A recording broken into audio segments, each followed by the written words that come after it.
Penunjukan Indonesia sebagai tuan rumah Piala Dunia U20 merupakan capaian yang harus dijaga. Karena itu polemik keikutsertaan Israel harusnya jangan sampai menyia-nyiakan persiapan yang sudah dilakukan.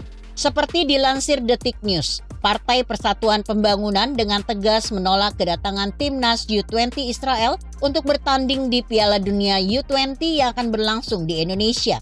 Juru bicara DPP P3 Usman M. Tokan menyatakan sikap P3 sejalan dengan konstituen akar rumput partai tersebut. P3 meminta kepada Kemenpora dan PSSI untuk secara resmi mengirim surat kepada FIFA agar tidak menghadirkan timnas U20 Israel. Apalagi Indonesia juga tidak memiliki hubungan diplomatik dengan pemerintah Israel.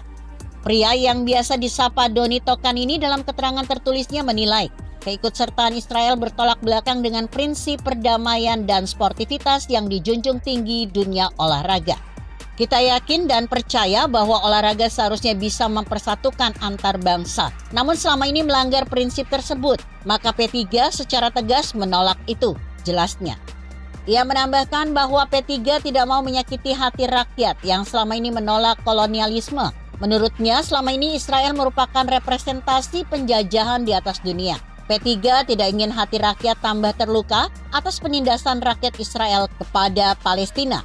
Di sisi lain, Kesit Budi Handoyo dalam sesi diskusi dengan sejumlah pengamat sepak bola di FX Sudirman, Jakarta mengatakan, selaku tuan rumah Piala Dunia U20, Indonesia tak punya kuasa menolak timnas Israel untuk datang dan bertanding. Semua kewenangan ada di FIFA selaku Federasi Sepak Bola Dunia. Indonesia hanya sebatas negara yang ditetapkan sebagai tuan rumah yang berkewajiban menerima seluruh peserta yang merupakan anggota FIFA, termasuk Israel. Dampaknya sangat buruk jika FIFA memindahkan tuan rumah Piala Dunia U20 ini. Jangan sampai itu terjadi. Momentum atau kesempatan Indonesia sebagai tuan rumah harus dijaga bersama. FIFA kan sudah menunjuk kita sebagai tuan rumah dan itu harus kita pertahankan. Jadi momentum ini tetap harus dijaga. Jangan sampai sudah disiapkan hal-hal teknis, justru tuan rumah dipindah. Itu dampaknya sangat buruk di mata dunia. Belum lagi soal sanksi yang bisa diterima dari FIFA, kata Kesit mengutip yang dilansir kompas.com. Menurutnya soal perbedaan pandangan keikutsertaan Israel di Piala Dunia U20 bisa diselesaikan dengan komunikasi yang baik antara pemerintah, PSSI, dan FIFA. Misalnya, ketika Israel bertanding, tidak ada bendera atau lagu kebangsaan dinyanyikan saat Israel bertanding.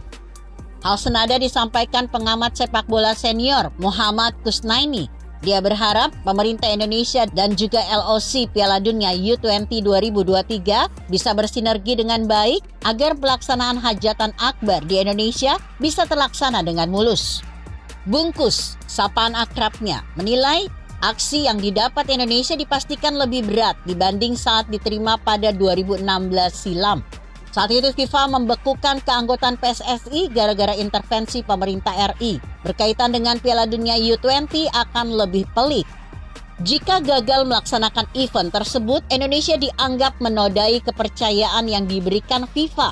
Otoritas tertinggi sepak bola internasional tersebut dirugikan secara material dan immaterial karena pelaksanaan event mereka kacau balau. Ancaman berat mengiringi Indonesia kalau sampai kejadian Indonesia batal jadi tuan rumah Piala Dunia U20. Jangan bermain-main dengan kesepakatan dibuat dengan FIFA, kata Kusnaini. Ancaman batalnya Indonesia sebagai tuan rumah mencuat seiring maraknya gerakan penolakan Israel sebagai peserta di turnamen yang diikuti 24 tim tersebut.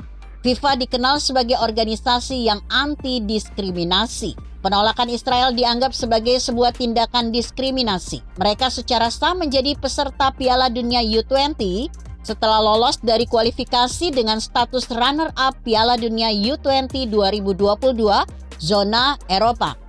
Jika terkena sanksi, dunia sepak bola tanah air bakal terdampak. Para pemain terbaik negeri ini kehilangan kesempatan bersaing di pentas internasional. Pada periode 2015-2016, Indonesia pernah merasakan pahitnya sanksi dari FIFA, dikucilkan dari pentas internasional. Gara-gara dilarang berkiprah di ajang resmi, ranking Indonesia melorot drastis. Mimpi melihat Indonesia berprestasi makin jauh, karena secara ranking FIFA, tim Merah Putih terlempar jauh. Di level domestik pun kompetisi kian sulit mendapat sponsor kakap. Perusahaan kakap berpikir ulang mau berinvestasi ke klub maupun PSSI. Ujungnya, jika kondisi makin parah, pelaksanaan kompetisi akan tersendat karena masalah dana. Jangan sampai hal itu terjadi. Mimpi buruk buat sepak bola kita. Kusnaini menyatakan sedikitnya 3 langkah yang harus dilakukan terkait penolakan timnas Israel yang akan tampil di Piala Dunia U20 2023 di Indonesia. Pertama, PSSI harus melakukan konsolidasi dengan Kementerian Luar Negeri Indonesia tentang posisi Indonesia sebagai tuan rumah Piala Dunia U20. Kedua, koordinasi juga harus bersama-sama membuat gambaran kepada FIFA tentang peta situasi Indonesia terkait kemungkinan hadirnya timnas Israel. Komunikasikan dengan FIFA kalau Indonesia tak punya hubungan diplomatik dengan Israel. Katakan saja bahwa umumnya masyarakat Indonesia menolak kedatangan timnas Israel. Begitu kira-kira. Bagaimana menurut Anda? Jika Anda berpendapat lain, tuliskan komentar Anda di bawah ini. Saya Emma Karisma 90.